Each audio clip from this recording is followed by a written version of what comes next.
ఎన్ని డబ్బులు అయితే అనే ఆలోచన, ఎంత లోన్ తీసుకోవాలి, ఎట్లా మూట కట్టుకోవాలని చూస్తారు. సో వీళ్ళకి ఏం చెప్తారు మీరు, ఎంత ఖర్చు అవుతుంది? 2 సంవత్సరాలకి అప్రాక్సిమేట్లీగా ఒక 15 to 20 lakhs మధ్యలో 2 yearsకి మనకి ఎక్స్పెండిచర్ వచ్చే ఛాన్స్ ఉంటుంది. ట్రంప్ వచ్చిన తర్వాత అంటే వర్క్ చేయటం కుదరదు, పార్ట్ టైం అనే కాన్సెప్ట్ ఇంకా కన్ఫర్మ్ కాలేదు. అట్లా ఏమైనా ఇబ్బంది పెడితే సో ఆ 20 లక్షల వరకు అటు ఇటుగా ప్రిపేర్ అవ్వాల్సి ఉంటుంది. ఇక్కడ నుంచి వెళ్ళటానికి ఇనీషియల్గా ఒక 5 to 6 lakhs వరకు టికెటింగ్ కానీ, వీసా ఎక్స్పెండిచర్ కానీ ఇవన్నీ వస్తాయన్నమాట. 2 years కంప్లీట్ చేసుకున్న తర్వాత ఈ సైన్స్ స్ట్రీమ్లో అయితే 1 to 3 years వరకు వర్క్ పర్మిట్ వచ్చే ఛాన్స్ ఉంటుంది. ఓకే, ఒక 50 నుంచి 60 వేల డాలర్స్ పర్ ఇయర్ అది సంపాదించుకునే అవకాశం కలుగుతుంది. కావాలి జాబ్ అక్కడే కంటిన్యూ చేసుకుంటానంటే అక్కడ కంటిన్యూ అవ్వచ్చు.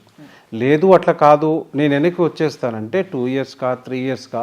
సో వన్ వే ఏంటి అంటే, ఒకటి ఇంటర్నేషనల్ డిగ్రీ ఉంటుంది, ఇంటర్నేషనల్ ఎక్స్పోజర్ ఉంటుంది, ఆ ఎక్స్పీరియన్స్ ఉంటుంది. అమెరికాలో చదివాడు కనుక డిగ్రీ అక్కడిది కనుక వాళ్ళకి ఫర్దర్గా ఏం చేయాలి అనుకున్నా కూడా వాళ్ళకి ప్రయారిటీ ఉంటుంది.